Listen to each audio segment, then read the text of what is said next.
देखिए, श्री अमरनाथ जी यात्रा 2026 3 जुलाई से आरंभ हो रही है और यात्रा हमारे सबके लिए एक बहुत ही इम्पोर्टेंट पर्व है और जिसमें सारी इंतज़ामिया, सिक्योरिटी अमला और साथ ही साथ अनंतनाग की जो आम जनता है वो बढ़ चढ़कर हिस्सा लेते हैं और इन सब की भागीदारी से जो है एक संपन्न और सुरक्षित यात्रा का समापन होता है। तो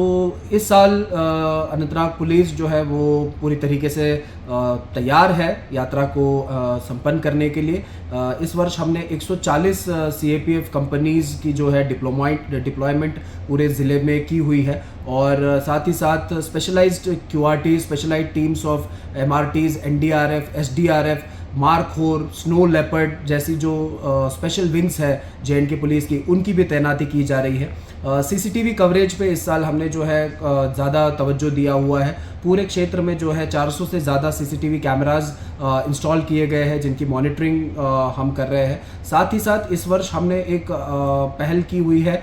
जिसका नाम है पहचान ऐप। ये ऐप एक QR code based verification system है जिसके ज़रिए जितने भी सर्विस प्रोवाइडर्स यात्रा में सर्विसेज प्रोवाइड करते हैं उन सब की वेरिफिकेशन के बाद उनको एक यूनिक QR कोड हमने प्रोवाइड किया हुआ है और वो QR कोड वो अपने साथ एक आई कार्ड के स्वरूप में कैरी भी करते हैं, जिसको कोई भी यात्री, श्रद्धालु या टूरिस्ट या सिक्योरिटी अमले का जो कोई जवान या अफसर है वो मौके पे उसको स्कैन करके बिना इंटरनेट के भी उसको स्कैन किया जा सकता है। स्कैन करके ये इंश्योर कर सकता है कि ये जो सर्विस प्रोवाइडर है ये एक रजिस्टर्ड सर्विस प्रोवाइडर है। तो इस ऐप की मदद से हमें यात्रा में एक सुरक्षित माहौल तैयार करने में मदद मिल रही है और साथ ही साथ जो अनवांटेड, अनरजिस्टर्ड और इलीगल एलिमेंट्स हैं उनको यात्रा परिसर से, यात्रा ट्रैक से दूर रखने में हमें कामयाबी मिल रही है। इसी के साथ साथ हम फेशियल रिकॉग्निशन सिस्टम का भी जो है उपयोग कर रहे हैं। FRS कैमराज जो है जगह जगह पे लगे हुए हैं। ये ऐसे AI मॉडल बेस्ड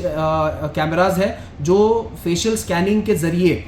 आइडेंटिफाई करते हैं कि व्यक्ति जो है जिसकी स्कैनिंग की जा रही है वो किसी तरीके से OGW, टेरर सपोर्टर या किसी भी इलीगल एक्टिविटी में मुलव्वस तो नहीं है। तो इसके ज़रिए भी जो है हम यात्रा ट्रैक और यात्रा परिसर को अनवांटेड जो इलीगल एलिमेंट्स हैं उनसे दूर रखने में कामयाब हो रहे हैं। तो ये जो सारे प्रयास किए जा रहे हैं ये यात्रा और यात्रियों को सुरक्षित बनाने के लिए किए जा रहे हैं और मुझे पूरा यकीन है कि अनंतनाग की जो आम जनता है उनके भागीदारी से इस वर्ष की यात्रा भी जो है सुरक्षित और कामयाब संपन्न हो।